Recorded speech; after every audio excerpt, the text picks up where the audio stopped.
El procés de Cataluña, la declaración de independencia más corta del mundo, el tsunami democrático, intentos de romper España una y otra vez desde las instituciones catalanas, movimientos azuzados desde el Kremlin, una grieta en nuestro sistema que Rusia intentó aprovechar en su beneficio, pero ¿qué ofreció Rusia a Puigdemont y compañía?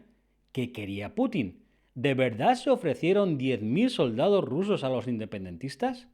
Nicolás de Pedro, la persona que más en profundidad conoce toda esta trama rusa, nos lo cuenta todo en el siguiente vídeo.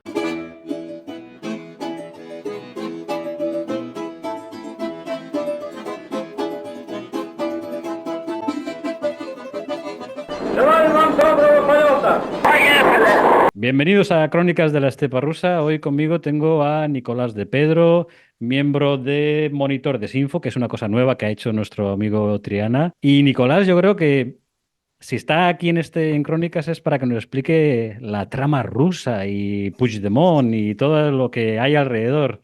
Nicolás, bienvenido a Crónicas de la Estepa Rusa. Pues muchas gracias, Juanjo, te agradezco mucho, encantado de estar aquí.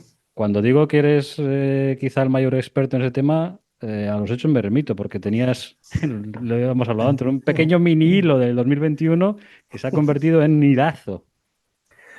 Sí, o sea, genuinamente yo pensé que iba a ser un mini hilo, o sea, por eso puse eso de mini hilo, porque pensé que iba a poner 4 o 5 tweets con respecto a ese documento que se había publicado en un medio catalán, pero luego han ido saliendo más cosas y bueno, he ido mirando más, investigando más, yo y alguna otra gente, ¿no? O sea, bueno, ahora hay mucha gente mirando el asunto, ¿no? Eh, pero nada, la cosa se ha ido alargando y ahora, en este momento, que estamos 7 de febrero del 24, creo que sabemos solo la superficie del asunto. O sea, que he ido viendo que cada vez vas excavando y va saliendo más. Y yo creo que ahí vemos un poco el pico del iceberg, ¿no? O sea, creo que todavía queda mucho por salir y no sé si lo seguiré poniendo todo en el hilo, pero bueno, irá saliendo. Y además lo bueno, ahora ya hay muchas investigaciones en curso, o sea, que irá saliendo por muchos sitios y ya veremos a ver Ujú. qué sorpresas nos depara el futuro. Vale. Vamos a, para el que no nos conozca un poco de, o no nos vea desde fuera, en octubre del 2017, pues Uh Cataluña se declaró independiente durante unos pequeños segundos, unos pocos -huh. segundos. Y siempre, tiempo después, empezó a hablarse de la conexión, la trama rusa. Uh -huh. Mi primera pregunta es, ¿quién buscó a quién? ¿Puigdemont buscó a Rusia o Rusia, que siempre está pensando lo que pasa por Europa y puede meter baza, fue a por Puigdemont?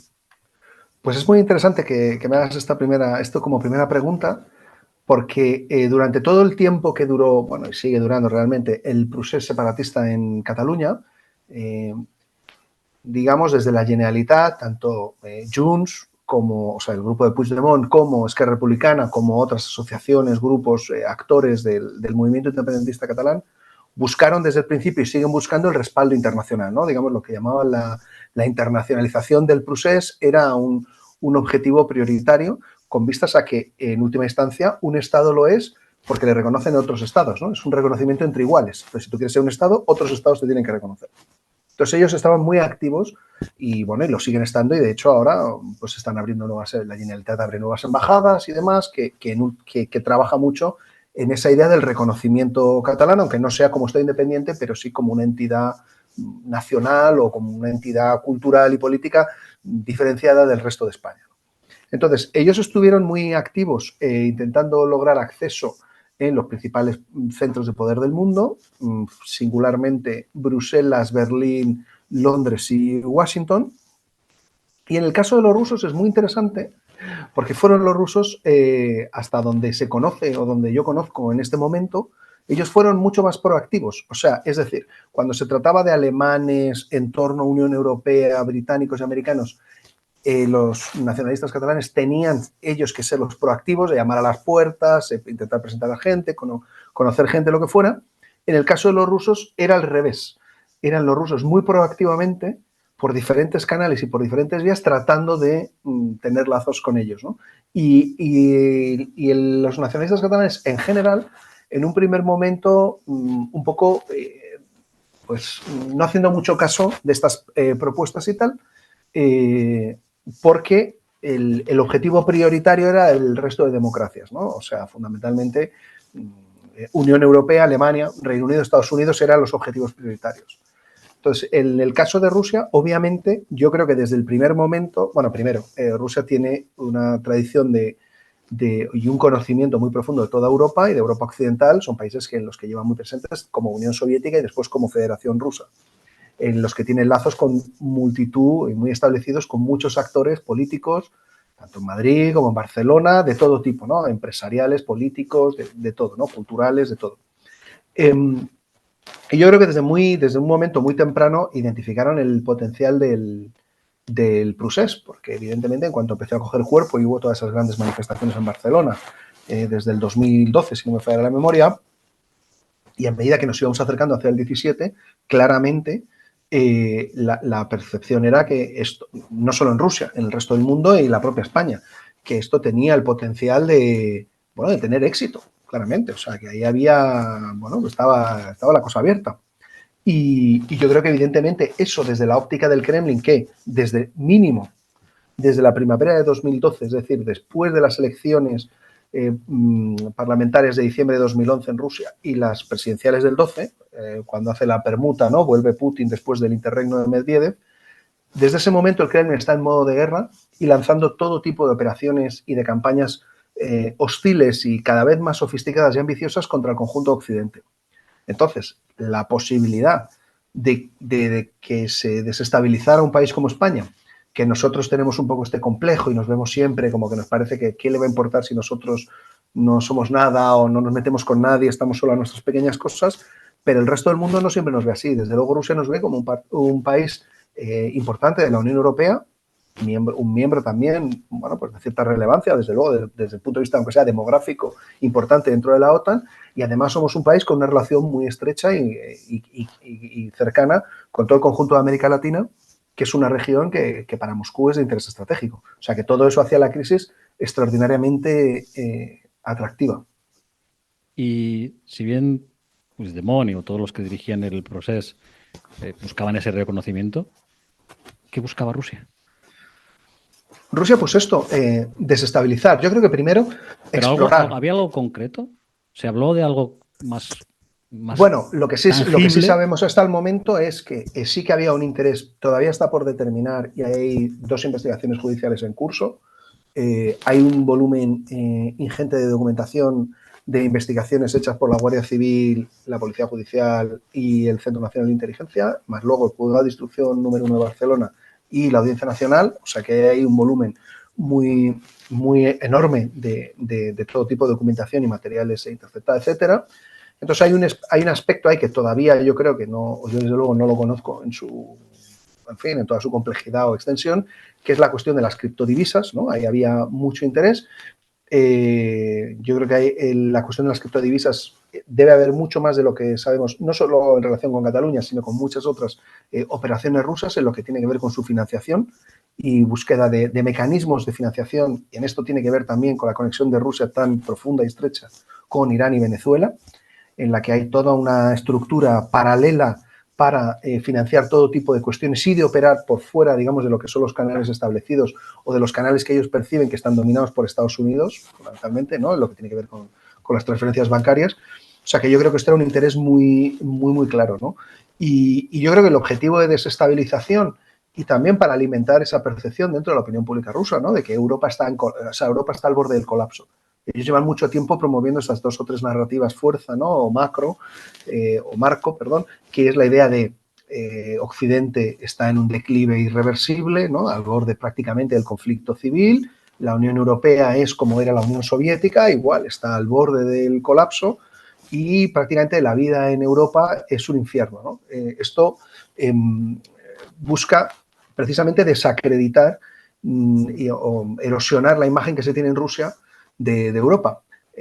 Como tú sabes muy bien, ¿no? Pero a lo mejor parte de esto de la audiencia no, esta idea del bienestar en Europa es muy potente en muchas partes de Rusia. O sea, los rusos en general tienen muy claro que en Europa se vive mejor. O sea, es muy difícil encontrar un ruso que te diga que en Rusia, en términos materiales, se vive mejor, ¿no? Y está la cosa que a mí me hacía mucha gracia, o siempre me ha hecho mucha gracia, de poner el euro, ¿no? El euro por delante a lo que es bueno, ¿no? Entonces, si reformas bien el piso, es el euro-remont, ¿no? Ujú. El piso está bien reformado, es que es euro-reforma. O, bueno, para mi favor, era las farmacias, que tienes las farmacias, ¿no? Y la Evroapteca, o sea, la que es eurofarmacia, que se supone que son medicinas que te De curan más o calidad. lo que sea, ¿no? De calidad. Pues eso, ¿no? Entonces todo eso contribuye, vale, la idea del mensaje es, vale, ellos tienen mayor bienestar material y esto no, con esto no podemos competir. O sea, yo creo que el Kremlin, Putin, hay varias, yo creo que hay 3, 4 fases en su presidencia, pero digamos, hay dos cosas muy claras. Una es, en un primer momento, él es un intento de modernización autoritaria, ¿no? Una especie pues eso, de dictador, o sea, de régimen autocrático, pero, o autoritario si preferimos, pero que moderniza el país, donde las condiciones de vida van mejorando y es, usted no se meta en política y las cosas van a ir mejorando y ya está. O sea, haces una cesión, es un acuerdo tácito, tú haces una cesión de tus derechos políticos a cambio de bienestar o un bienestar creciente y estabilidad política. En contraste con los años 90, que como sabemos pues son muy convulsos y los rusos lo viven como un gran trauma, también porque tenían expectativas muy altas con el colapso soviético y bueno, todo esto, ¿no? Pero llega un momento en el que es evidente que el régimen no puede ofrecer eso. O sea, ya, ¿por qué?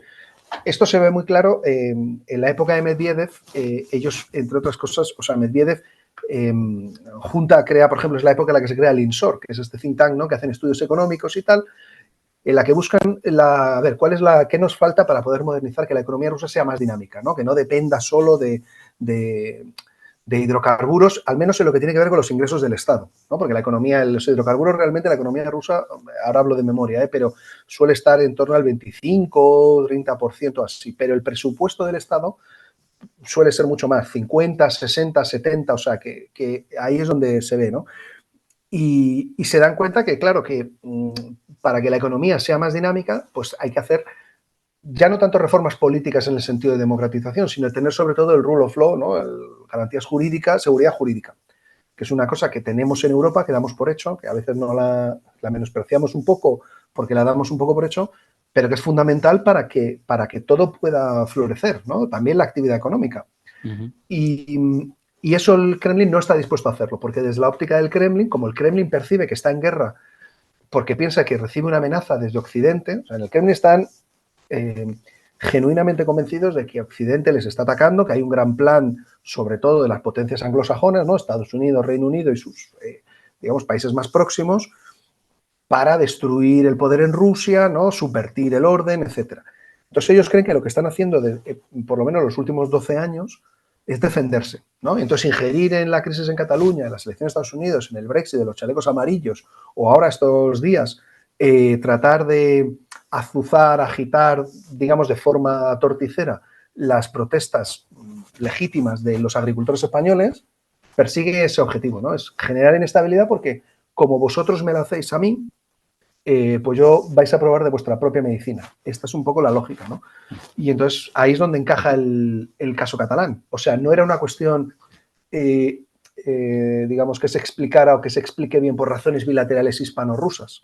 Y de hecho, en el 17, al menos hasta donde yo conozco, y desde luego yo creo que es así, solo de ver, digamos, la reacción pública del gobierno de entonces, liderado por o sea, con la presidencia de Mariano Rajoy, era un poco, a mí me dio la impresión al menos, de incredulidad, de no entender muy bien, oye, ¿esto por qué está pasando? Si nosotros con Rusia no tenemos ningunas cuitas pendientes y no somos un país que dentro ni de la Unión Europea ni de la OTAN destaquemos por ser particularmente beligerantes o poco amigos de, al revés, España siempre ha tenido, desde luego hasta el 17 y probablemente hasta la invasión o la invasión a gran escala de Ucrania en febrero del 22, una política muy siempre decir vamos a buscar Tolerante con los rusos. tolerante, sí, y de bueno, vamos a intentar bueno, pues ver qué podemos hacer para que mejore el clima entre la Unión Europea o la OTAN y Rusia, o sea que España siempre estaba en ese grupo, ¿no? ¿Y por qué el gobierno en esa época de Mariano Rajoy vio que esto estaba pasando? Porque lo que en la primera señal vino de una actividad masiva en redes sociales, que fue muy llamativa. Y además, todo esto se va haciendo cada vez más sofisticado y difícil de trazar. Pero todavía en el 15, 16, 17, yo creo que estábamos todavía en el salvaje oeste, y era un poco más burdo todo, ¿no? O sea, también era mucho más fácil ver los bots, digamos, ¿no? Muchas veces eran cosas muy, muy burdas, simples fotos con números, no sé qué, o sea, que todo era un poco más, bueno, pues menos elaborado, menos Menos sofisticado, refinado. ¿no? Ahora es más sofisticado y se va complicando y va a generar, ahora es otra historia, ¿no? Y eso, claro, se estaba midiendo un tráfico que en muchos casos esa actividad eran o cuentas, ¿no? Que antes estaban promocionando asuntos de interés de Rusia, ¿no? O sea, que siempre estaban alineados con Rusia y que de repente toda esa maquinaria estaba tuiteando o amplificando toda la cuestión catalana desde la óptica, sobre todo, digamos, de la ruptura, ¿no? De la posición favorable a los independentistas y tal. Y además, mucha de esa actividad también estaba replicada por desde Venezuela, ¿no? O por toda aquella maquinaria que, digamos, está para los temas de la cuestión bolivariana y tal y cual en el ámbito latinoamericano, aunque, bueno, Internet es global, ¿no? Obviamente. Y eso, evidentemente, claro, como eso había posibilidades de hacer un trazado, digamos, forense para determinar en buena medida dónde se estaba generando geográficamente esa actividad y quién podía estar detrás, ¿no? Pues es lo que genera una reacción de un poco de sorpresa y bueno, de estupefacción, ¿no? ¿Esto por qué nos está pasando a nosotros? Porque en ese momento yo creo que el gobierno de España no era consciente de esto que estamos hablando, ¿no? Que es que los rusos están ahí activamente buscando la desestabilización de Europa. Entonces, si tú estás en una posición vulnerable, expuesto, porque tienes una crisis que es muy evidente que todo el mundo la está mirando, porque es muy visual además, ¿no? Muchas personas en la calle, todo el planeta está mirando esto, porque obviamente no era solo Rusia, todos los medios internacionales y todo el mundo estaba siguiendo esta crisis con mayor o menor interés, pero todo el mundo estaba siguiendo esto, pues es como, pues eso, un helado a la puerta de un colegio, ¿no? Se lo pones y se lanzan, ¿no? Vale, entonces ya vemos que Rusia lo que buscaba era desestabilizar Europa. Para el que no vea los medios rusos, yo me trago bastantes piezas o noticias rusas y automáticamente en cuanto sale algo malo de Europa se ponen como locos a darle bomba, ¿no? La pregunta es, ¿hasta qué punto llegaron esos contactos? Me refiero, ¿realmente fueron o pudieron llegar hasta el mismo Kremlin o quedaron en estadios intermedios de, bueno, de aquí no pasamos? Bueno, a ver, esto, lo que sabemos y lo que se puede, lo que está ya bien documentado y lo que queda ahí todavía por saber con certeza. A ver, el Kremlin opera también en esta última década, ¿no? Esto que estoy describiendo de estas operaciones, digamos, lo que se llama guerra híbrida, operaciones en la zona gris, medidas activas, el término, el concepto que queramos usar, ahí hay un proceso muy fuerte dentro del Kremlin y que se refleja en muchas cosas dentro de Rusia de externalización o en términos un poco más así, de desinstitucionalización de la política y de los mecanismos de gobernanza, ¿no? Es decir, cada vez menos a través de los mecanismos formales, ¿no? De lo que sería, pues, es decir, esto no se discute en el Parlamento, se produce una ley y después el gobierno la ejecuta o el gobierno hace una propuesta de ley, bla, bla, bla. No, esto funciona, en Rusia el poder fundamentalmente está alrededor de la oficina del Kremlin, que es el verdadero poder y donde se decide todo, ¿no? Lo que llaman la vertical de poder es eso. Y ahí lo que funciona en buena medida son mecanismos informales. Es un entorno muy opaco, pero en el que el resto, o sea, todos los que forman parte de ese ecosistema tienen claro que las reglas del juego son esas, que lo que marca el poder relativo de unos y otros actores es ese acceso a la oficina del Kremlin. Por eso la figura del jefe de la oficina del presidente tiene mucho peso, en todos los países obviamente, pero aquí probablemente más, porque es un poco el guardián de llaves del acceso al Olimpo, ¿no? El que decide tú entras, tú no entras, ¿no? Entonces hay muchos mecanismos informales. Y eso complica el asunto. Y eso el Kremlin es buscado también, porque algunos de los actores tienen vínculos más directos con el Kremlin, otros menos, ¿no? O son menos evidentes o menos fáciles de establecer. Y eso refleja este carácter informal, ¿no? De la forma de operar, que refuerza lo que se llama, ¿no? Denegación plausible, ¿no? En cuanto, como el Kremlin no está operando a la luz, no está operando abiertamente, eso hace que sea más difícil, evidentemente, de demostrar, ¿no? Y eso es lo que sirve para que el Kremlin siempre niegue todo, ¿no? El Kremlin siempre deniega digamos, pero también quienes la apoyan o lo que sea también pueden decir, no, pero qué tontería, ¿no? Al principio, de hecho, todo esto era jijijijijaja hasta que ha habido un volumen de documentación muy importante, ¿no? Entonces, lo que sí sabemos con certeza es que lo sucedido en Cataluña es un patrón de intervención que se parece a otras, la intervención, o digamos la operación que está más documentada es la de Estados Unidos, ¿no? Del 2016, sencillamente porque los americanos se lo han tomado muy en serio, o se lo tomaron muy en serio desde entonces, hicieron la comisión Mueller, ¿no? Y con toda su enorme estructura de agentes de inteligencia y demás, haciendo todo una radiografía de, bueno, aquí qué ha pasado, ¿no? Y documentar eso. En la que siempre quedan espacios vacíos o de difícil,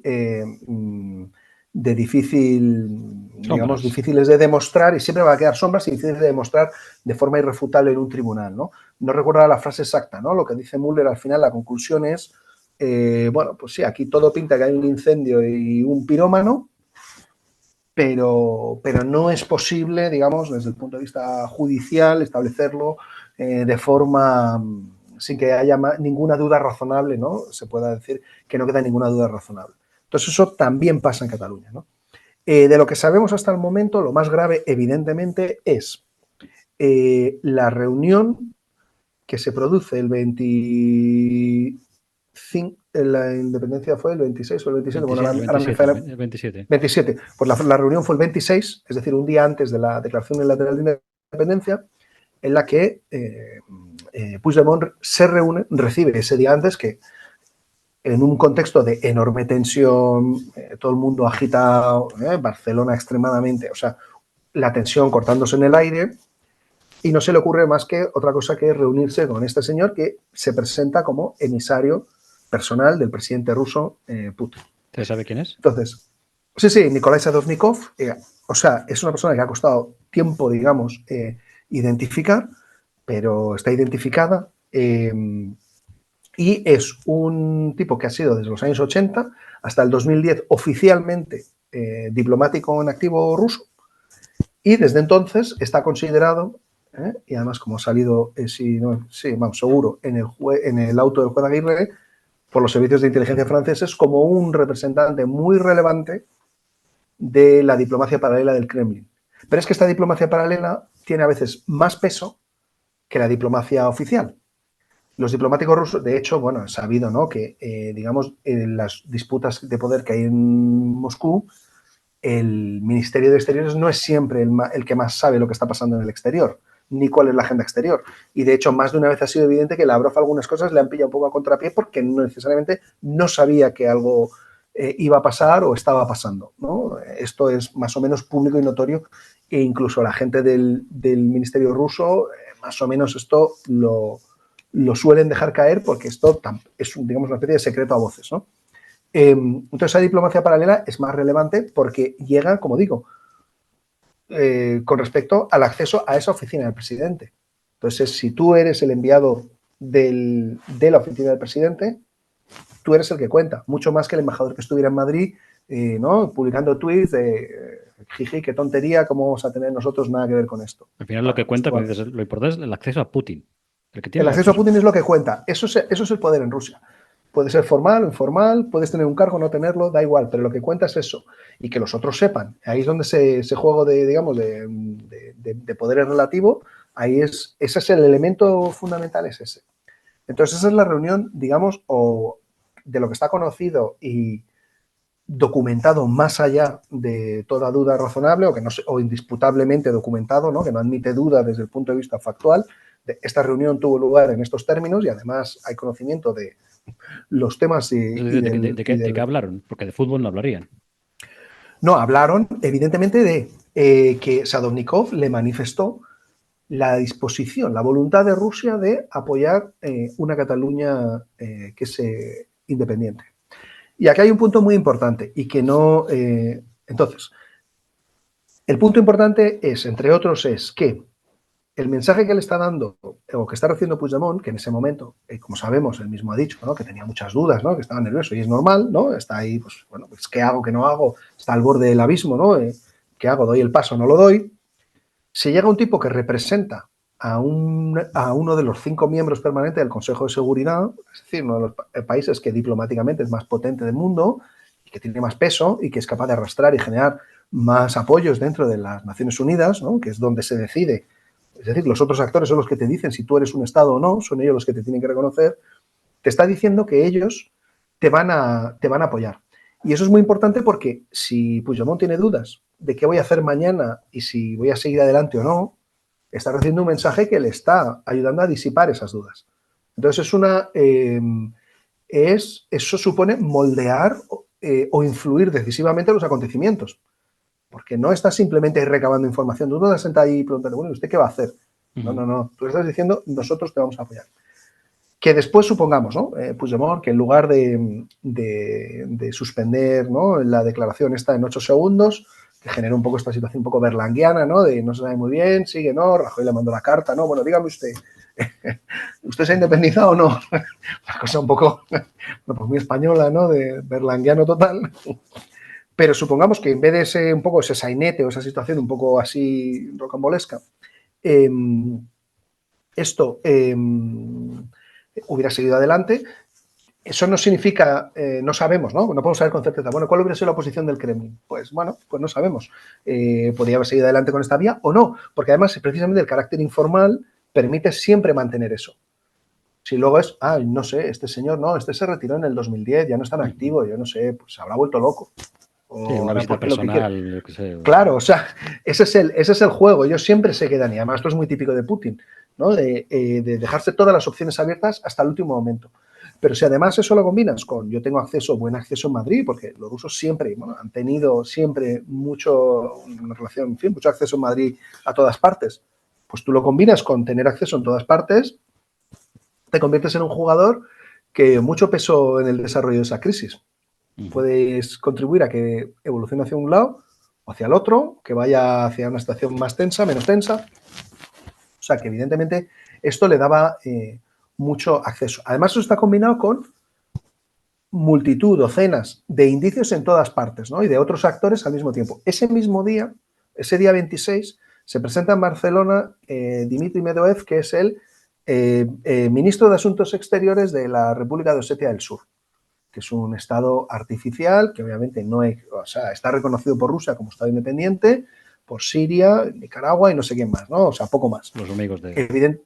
Sí, exacto. O sea, evidentemente no es un estado independiente. Osetia del Sur, pues bueno, para los que no lo sepan, en fin, es un territorio junto con Abjasia que formaban parte de Georgia y desde el punto de vista del derecho internacional siguen siendo parte de Georgia, pero que fruto, bueno, desde los años 90, realmente desde la época del colapso soviético, funcionan un poco de facto como entidades autónomas y ahí, fruto de la guerra de ruso-georgiana en el 2008, pues ahí Rusia ha impuesto su dominio o su capacidad de influencia. Y Abjasia y Osetia del Sur, en principio, son independientes, pero claramente son, bueno, pues de facto están controlados por Moscú, obviamente. Entonces, suponer que ese señor tiene capacidad para hacer, digamos, una acción como presentarse en Barcelona y decir alegremente que Osetia del Sur viene para abrir una embajada y reconocer la República Catalana, pues, hombre, es muy poco probable, o es difícil de creer, que eso lo hace sin tener al menos un guiño, ¿no?, de simpatía por parte del Kremlin, ¿no? Y eso también es importante porque también contribuye. Ese día él se presenta ahí precisamente para hablar con los medios de comunicación. Él al revés, él lo hace todo muy visible y quiere que lo suyo tenga visibilidad, porque es animar a la gente. Porque en ese momento, en general, muchos de los independentistas, digamos, la gente corriente, ¿no?, que apoyaba la independencia, y también de los líderes, estaban muy convencidos de que los reconocimientos iban a llegar. O sea, la gente puede recordar aquel meeting de Junqueras ese día o días previos, algo así, diciendo aquello de no, y ya veréis, en 24 horas irán cayendo una detrás de otra los reconocimientos y tal. Estaban muy convencidos de eso, porque se habían también intoxicado con su propia propaganda, ¿no? O sea, en Cataluña un poco es un entorno, si tú vives metido en esa burbuja mediática, pues estás solo consumiendo los medios el RACU, la Cataluña Radio, la TV3 y no sé qué, y el ARA, el Punt Avui y tal, y estás ahí metido en una burbuja, y entonces, bueno, estaban súper convencidos. Muy Rusia también eso. Sí, exacto.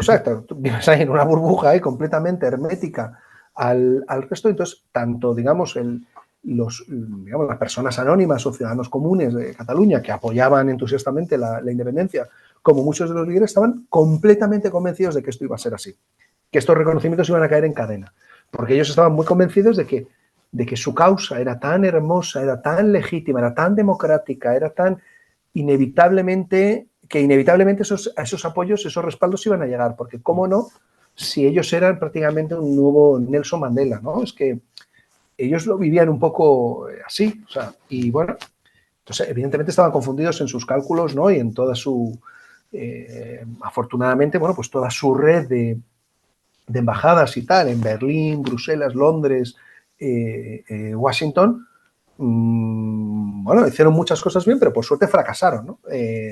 Evidentemente porque tenían o sea, era muy difícil, ¿no? Ahí también, que digamos que Estados Unidos, Reino Unido, Unión Europea o Alemania, así a las bravas, reconocieran una independencia hecha así ilegalmente a las bravas, y sabiendo además que no eran que ni siquiera representaban el 50% del voto en las elecciones. O sea que era muy ingenuo, muy, no sé, excesivamente muy naif, entusiasta, ¿no? muy naif pensar que eso iba a ser así porque sí, ¿no? Pero desde luego hicieron mucho, siguen haciendo mucho, ¿no? Mucha labor de zapa, de ir metiendo ahí los temas. En Inglaterra, un buen amigo que, no sé, pues acaso ve el vídeo, no digo quién es, pero bueno, vaya, llamaba esto la batalla de Inglaterra, ¿no? Porque realmente allí era, bueno, estaban todo el rato bombardeando a todos los think tanks, a todo el mundo, queriendo acceder a todo el mundo para meterles, ¿no? Y mandaban ahí todo tipo de materiales, ¿no? De boletines, no recuerdo si era semanal o mensual, pero todos los boletines, esto mira tal, y te contaban cosas buenas, ¿no? Pues se ha hecho, o sea, cosas un poco neutrales políticamente, si quieres, ¿no? Pues ahí está obra de teatro en Barcelona, que es un gran éxito, no sé qué, o sea, Pero cosas bueno, un al poco final así siempre más arrimándolos con la normales. sardina. Claro, y luego pum, y luego te metían ahí un temita, ¿no? Bueno, y por cierto, sigue candente, ¿no? Tal. Y ahora he perdido el hilo, perdona, no sé por No dónde te preocupes. estábamos, pero 2 preguntas para ir terminando, que no te quiero sí. robar mucho tiempo. Una que me preguntan a mí, y que yo siempre digo que no tengo ni idea. ¿De verdad pudo haber la posibilidad de ver soldados rusos en Cataluña? Bueno, esto igual, ahí diez mil sigue siendo una zona de sombra esto. Yo creo que ahí hay dos o tres comentarios que hacer. El primero es en línea con lo que comentaba antes, ¿no? Que si te estoy diciendo que te voy a reconocer, pero es que no solo eso, es que además te digo que vamos a darte, si hace falta, apoyo militar, ¿no? O sea, vamos a tener aquí, porque en última instancia, además en Cataluña se hablaba mucho de esto, ¿no? Del control del territorio, ¿no? Es un concepto un poco totémico, ¿no? De hay que controlar el territorio, ¿no? Control del territorio y de las infraestructuras críticas, ¿no? O sea, es un poco la idea, ¿no? Entonces, para eso, obviamente, necesitas elementos con los que sostener ese control, ¿no? De coerción y elementos de fuerza, ¿no? En última instancia, pues, ¿quién controla el aeropuerto de Barajas? Pues la policía, la Guardia Civil, ¿no? En última instancia, ¿no? O sea, digamos, el Estado ahí ejerce su monopolio de la fuerza y controla ese aeropuerto en todos sus aspectos, ¿no? Entonces, esto también contribuye a reforzar esa idea de lánzate a la piscina, señor Puigdemont, láncese usted a la piscina que nosotros vamos con todas. Apoyo diplomático, financiero y si además se hace falta, esto. Entonces, claro, suponer, ¿no? Bueno, los rusos inmediatamente iban a desplegar 10.000 soldados. Hombre, esto probablemente no, ¿no? Y menos cómo lo hacen, ¿no? O sea, luego, por mucho que tú lo prometas, también hay que ver, bueno, ¿y esto cómo lo pueden ejecutar, ¿no? O sea, que evidentemente quedaría siempre esa pata abierta. Ahora bien, hay una parte ahí también de demostración de fuerza y de deseo de mostrar la patita también de los rusos. Recordemos cuando el tema del COVID en Italia, cómo hicieron ese despliegue con una unidad de NBQ, ¿no? Y lo lanzaron allí y de repente no se sabe muy bien cómo, había ahí una unidad rusa paseando con banderas Con rusas y bandera. haciendo, ¿no? O sea, que esto también era un poquito, o sea, que los rusos, esto les puede, evidentemente en aquel caso era como se supone una misión de ayuda, ¿no? Humanitaria en un momento de crisis y tal, pero claramente había ahí un elemento propagandístico y de provocación un poco en ámbito OTAN, yo creo que muy, muy evidente, ¿no? Luego, en esos días, también sabemos, luego 10.000 soldados, puedes no necesitar 10.000, según para qué, obviamente, ¿no? O sea, 10.000 pueden ser muchos o muy pocos, según lo que estés pensando hacer. Si no te estás enfrentando a otra digamos, a una fuerza de combate, pues 10.000, pues no necesitas 10.000 y 10.000 serían pocos. Pero en esos días sí sabemos también que durante todas esas fechas y hasta prácticamente el 2020, es decir, yo conectaría los sucesos del 17 con el Tsunami Democratic, ¿no? O el llamado Tsunami Democratic en el 19, había toda una serie de operativos oficiales del GRU entrando y saliendo de Barcelona en grupos de forma muy recurrente y frecuente. Y hay más ahí, digamos, todavía por determinar, pero toda esa actividad se estaba teniendo lugar, ¿no? O sea que Entonces, las bueno, visitas de los activos rusos de espionaje y tal han seguido durante el tiempo. sí, por lo menos hasta el 2020, seguro. Y estas, ¿no? Estos tipos del GRU, esta unidad en particular, por lo que se sabe, ¿no? Básicamente es una unidad dedicada al sabotaje en operaciones clandestinas tras las líneas enemigas. O sea, que no son, no es también alguna vez se dice, no, bueno, pues todos los servicios de inteligencia estaban asociados por Barcelona. Sí, claro. Todo el mundo estaba ahí intentando saber qué va a pasar, qué no va a pasar, ¿no? Tratando de recabar información. Pero el perfil de estos tipos es muy diferente y luego han seguido en el tiempo, ¿no? Y con una infraestructura también que sugiere que es bastante más allá de simplemente recolectar información. Y luego, además, es que esta misma unidad ha sido muy expuesta, ¿no? Por medio de fuentes de inteligencias abiertas, ¿no? El colectivo, el grupo Bellingcat, ¿no? Han identificado esta unidad y los han investigado un montón y han sacado todas sus andanzas por Europa. Creo recordar que el artículo, si no me falla la memoria, los Globetrotters, ¿no? O sea, porque iban ahí, ¿no? De un sitio a otro y todo han sido, pues eso, voladuras de depósitos de armas, intentos de asesinato, intento de golpe de Estado en Montenegro, o sea, que digamos no es, Que no pues, son pues en unos fin, que parece aficionados. que no son unos aficionados ni tampoco pues un grupo al que tomarse a broma, ¿no? O tener poca consideración de qué pueden o no pueden hacer. Por suerte, en el caso catalán, digamos, el volumen de violencia, al menos en el 17, pues fue poco relevante o poco significativo, ¿no? En el 19 no. En el 19 estuvimos ahí de nuevo bordeando el abismo un poco, ¿no? Pero bueno, todo podía pasar. O sea, hay que decir que no. Y luego esos mismos tipos, ¿no? Y combinados con otros en el contexto del denominado Tsunami Democratic, ¿no? Yo creo que es algo que todavía no se sabe con mucha certeza, ¿no? Ahí sigue habiendo espacios de sombra porque las investigaciones están en curso, ¿no? Entonces confiemos, o yo confío, deseo y creo que es bueno para, para España o para la sociedad española o para la democracia española, como a cada uno le guste más denominarlo, saber, bueno, qué pasó, ¿no? ¿Qué pasó y cómo fue? Y además esto es de interés también para el resto de democracias del mundo, en Eso Europa, en América, eso te quería para preguntar. saber, porque este es un modelo, digamos, ¿no? O sea, te pueden montar una cosa a usted, a cualquiera hay que decirle, oiga, a usted también le puede montar una cosa así. Entonces le interesa saber cómo puede pasar, ¿no? Te quería preguntar para terminar, y muy ¿Mm? rápido, ¿no? ¿Las democracias europeas, la Unión Europea, corren peligro o están muy socavadas por los agentes de los espías rusos o la maquinaria rusa? ¿Realmente somos, como parece a veces, como un queso de Gruyère que tenemos agujeros por todas partes? Yo personalmente creo que sí.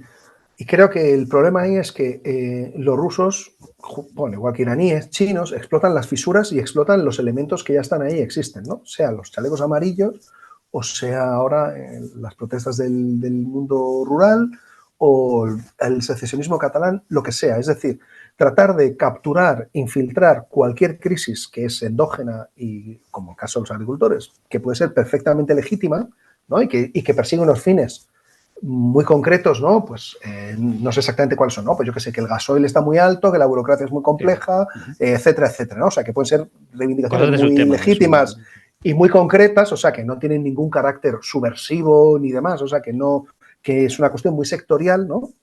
Pero que claramente tú puedes contribuir a inflamarlo, capturarlo, infiltrarlo, desvirtuarlo y explotarlo de forma hostil, ¿no? Y esto pasa en España y en todas partes, ¿no? En toda Europa y a lo largo y ancho de América, o sea, del norte al sur, ¿no? Esto lo hemos visto en Chile, en Colombia, ¿no? O sea, países que han ido sufriendo oleadas también que han sido claramente capturadas, amplificadas y manipuladas, ¿no? Bueno, pues por una mano poco amiga de algunos gobiernos, ¿no? ¿Y las instituciones políticas? Porque a lo mejor, vale, de acuerdo, ya hemos visto cómo intentas sopagar, pero ¿y las instituciones políticas? Sí, claro, acá hay un dilema, porque ahora hay mucha más conciencia del problema, ¿no? O sea, en el 16, 17, ¿no? Por ejemplo, cuando el tema del álgido del procés, todavía el nivel de conciencia política y social, ¿no? Y de opinión pública, vamos, que esto era un problema, era mínimo, ¿no? Entonces, hablar de estas cosas era tener que pues, esperar, pues eso, por las mofas, ¿no? El típico que todo el rato en Twitter, ¿no? En redes sociales, jiji, jaja, no sé qué, bueno, todo esto, ¿no? Que en muchos casos es eficaz, o sea, porque busca desvirtuar, ¿no? Y que la gente, como nadie quiere quedar expuesto al ridículo en general, ¿no? Es algo que en general la gente, nadie le gusta en particular, pues esto es bastante eficaz, ¿no? Más de lo que parece. Entonces, en ese momento había cero conciencia, ¿no? Nula conciencia. Esto ha ido cambiando y, desgraciadamente, en Occidente, desde luego en Europa y singularmente en España, pero pasa en todas partes, en cuanto puede afectar a los partidos políticos, entonces se convierte en un asunto que interesa mucho más, ¿no? Despierta un interés mucho mayor. ¿Y qué ocurre? Que los partidos políticos se dieron cuenta, en general, por toda Europa, de que, esto puede afectar seriamente a cualquier elección que se produzca, ¿no? O sea, cualquier proceso electoral puede quedar seriamente condicionado, y esto lo vamos a ver, bueno, ahora el gran temor es las próximas elecciones en Estados Unidos, porque en términos de desinformación estamos pasando de pelear con palos y piedras a pues, prácticamente armas nucleares, ¿no? O armas futuristas láser del espacio, o sea, pero distribuidas, ¿no? Con todo el tema de inteligencia artificial. Esto puede convertirse en un... puede generar una situación absolutamente inmanejable e insostenible, ¿no? O sea, con miles de vídeos falsos, audios falsos, ¿no? Textos de forma masiva, inundación de textos súper sofisticados que nadie va a ser capaz, igual que los vídeos, de determinar que esto no lo ha hecho un humano, ¿no? Que esto lo ha hecho una inteligencia artificial, o sea que ahí viene una situación muy compleja. Entonces, ¿qué ocurre? Que lo que es el nivel de lo que se llama en inglés, o sea, de concienciación, lo que en inglés es el awareness, ¿no? De esta idea de somos conscientes de que hay un problema, esto sí que ha subido, ¿no? Ahora ya, bueno, pues dices desinformación o amenazas híbridas o lo que sea, todo el mundo ya sabe de qué estás hablando y todo el mundo entiende, ¿no? O desde luego en cualquier documento que sale, cualquier comunicación o lo que sea, siempre está ahí porque todo el mundo entiende que esto es un asunto importante, ¿no? Ahora, ¿cómo lo abordamos? Eso todavía, desde luego, en el entorno OTAN, todavía no hay una respuesta que digas, bueno, esto, digamos, la receta para abordar esta amenaza es esta y esta, ¿no? ¿Por qué? Porque, claro, como esto ha convergido y acaba capturando elementos de o sea, elementos y actores locales, endógenos, legítimos, ¿no? Sean las protestas sectoriales como la del campo, sean acciones políticas, sea el movimiento independentista catalán, sea lo que sea, entonces cuando converge con corrientes locales o con actores locales, es muy difícil de separar y de desentrañar, ¿no? Entonces, claro, ningún Estado, el Estado tiene que garantizar la seguridad nacional de España, ¿no? Evidentemente, es su obligación, pero al mismo tiempo es, bueno, ¿cómo se hace esto? Y esto es independientemente de un gobierno o de otro. Evidentemente un gobierno puede tener más tentación a meter mano aquí, pero claro, ¿cómo lo haces al mismo tiempo preservando la libertad de expresión y el libre flujo de información y sin que parezca que el Estado lo que está tratando de hacer es, digamos, el partido gobierno perjudicar las opciones de la oposición o lo que sea, ¿no? Entonces, ¿cómo hacer eso? No solo en España, en cualquier país, en cualquier democracia liberal, ¿no? Pues yo todavía no conozco cuál es exactamente la receta, ¿no? O sea, ¿qué hay que hacer? Pues no está claro. Y luego hay casos, ¿no? Pues se dice mucho, ¿no? La verificación de datos, el fact-checking. Bueno, el fact-checking es un instrumento y es una parte, digamos, de la respuesta, pero no es la respuesta. O sea, tú no vas a solucionar este problema o este desafío con fact-checking. Y luego, además, y esto es muy en el caso español, si el fact-checking puede convertirse en parte del problema y no necesariamente de la solución. Si tiene un sesgo muy profundo, y en el caso de España, pues hombre, voy a omitir nombres, pero todo el mundo que nos está viendo en España sabe a quién me estoy refiriendo, pues si tienen mucho sesgo hacia un lado, eso no puede ser, porque es que entonces te conviertes en parte del problema. Porque el juez tiene que ser imparcial y además tiene que ser percibido como imparcial, porque si no pierde su legitimidad como juez, ¿no? Entonces parece como que es que, bueno, yo te voy a decir de qué puedes y no puedes hablar y todo esto genera problemas. ¿Qué ocurre? Que al mismo tiempo se trata de preservar todas las libertades, ¿no? Que eso quede intacto, Pero hay que encontrar la manera de que eso no se convierta en una vulnerabilidad que es explotada de forma hostil por Rusia, Irán, China y otros, ¿no? Que tienen la vía abierta para entrar de lleno en nuestra conversación pública, capturarla, manipularla, distorsionarla. Esto no se puede permitir esto. Entonces hay que encontrar la fórmula de, bueno, ¿esto cómo lo hacemos? ¿No? Entonces hay que ver si bueno, la tecnología, la educación, la concienciación política, qué caminos, ¿no? Y qué instrumentos elevar el nivel de presión. O sea, yo creo que una respuesta que hay que dar clarísimamente tiene que ver con elevar el coste para el agresor, o sea, en términos de disuasión. A lo mejor no lo puedes evitar porque no podemos hacerlo en Internet, obviamente, pero hay que elevar el coste, o sea, que le suponga un coste, porque si solo ve beneficios, pues hombre, su incentivo es, pues voy a seguir echando, ¿no? En los canales de Telegram y en Twitter, ahora sobre todo es Telegram, pues voy a seguir echando ahí estiércol, pero pum, pum, pum, en cantidades industriales, porque no tiene ningún coste para mí, son todo beneficios, ¿no? O sea, que es una situación francamente mala. Entonces, claro, no se trata de ponerse en términos apocalípticos, pero, pero es una situación, bueno, yo creo que bastante, bastante mala. Y además, en general, yo creo que la ciudadanía en general, obviamente, su preocupación tiene que ver con cosas más materiales, ¿no? Que es normal. Todos nos preocupamos de tener, pues el pan, ¿no? Un techo y estar calentitos en casa y trabajo, ¿no? Y todo eso necesitas un trabajo, es lo normal, ¿no? Pero ahí se pierde un poco el sentido también de que lo que nos jugamos también, ¿no? Sí, Porque, nos por ejemplo, quedamos el muy, discurso muy en la visión de lo que nos quede y nos perdemos la general, el marco general, ¿no? que también es igualmente crítica e importante, ¿no? O sea, cada uno obviamente está concentrado en sus temas de su pequeña vida cotidiana, es lo normal, todos los seres humanos somos así. Pero esto es un momento francamente difícil, ¿no? Si uno viene y dice la democracia está en peligro, cuando la gente piensa, a mí lo que me preocupa obviamente es que no voy a encontrar un buen trabajo, que no voy a poder formar una familia, ¿no? Lógicamente, tus Sí, preocupaciones son la esas, te democracia es parece, lo de menos. es como, claro, entonces es como, bueno, y a mí, ¿esto qué me cuentas, no? O Y sea, que por eso creo los que, hay que se aprovechan de eso. claro, y entonces todo eso genera un contexto, pues francamente, casi de tormenta un poco perfecta, Te ¿no? iba a O decir, sea, vienen tiempos turbulentos. sí, no, eso seguro, eso seguro. Y luego, bueno, no digamos si eh, Europa, bueno, parece que está empezando a despertar a la necesidad de invertir en defensa, ¿no? Pero todavía un poco a ritmo de tortuga y todo eso, bueno, pues es que y luego va a ser un mundo muy, muy poco propicio, o sea, el mundo de los últimos 30 años, ¿no? De la globalización feliz, por mucho que haya vencedores, o sea, quienes beneficiados y perjudicados por esa globalización, evidentemente la transferencia de industrias a Asia, eso ha perjudicado a muchos segmentos en Europa y Estados Unidos, pero el mundo que viene no va a ser necesariamente más propicio para la expansión, desde luego no para la Unión Europea. Estados Unidos está mejor posicionado, son más autosuficientes en muchas cosas, pero la Unión Europea no, y es muy dependiente del flujo comercial internacional y España singularmente también. O sea, no recuerdo la cifra, pero más del 80% de la energía primaria viene de fuera, y probablemente más, es que ahora no recuerdo la cifra de memoria. Bueno, Pero eso nos hace muy vulnerables al exterior, ¿no? O sea que... vamos a darle un poquito, ser un poco optimistas y no vamos a terminar ahí. Bueno, tomemos las cosas a su justa medida y sobre todo en tema de información, que no se crea la Sí, gente todo lo que llega, o sea, que lo mire y remire. no, eso por supuesto que no. No, no, y tampoco quiero ser, que no quiero parecer aquí el abuelo No, no, pero cebolleta bueno, anunciando el fin del mundo. no, pero bueno, la sensación no es Pero buena. la sensación no es buena, ¿no? Es esa sensación de crisis, ¿no? Y de momento de decadencia y de que las cosas no van bien, ¿no? Ahora bien, también ha habido otros momentos en la historia de Europa, ¿no? Muchos otros momentos en los que un poco la percepción también era esta, ¿no? Esta idea del declive inevitable, ¿no? La decadencia de Occidente, y luego no ha sido así. Luego ha habido fases expansivas y muy buenas. O sea que, bueno, vamos a confiar en que se Vamos a repita ese cruzar los patrón dedos. histórico, ¿no? Por eso. Pues Nicolás de Pedro, muchas gracias por darnos esta radiografía de lo que ha sido esta injerencia rusa tanto en España, en Cataluña, como también en Europa y cómo lo hacen.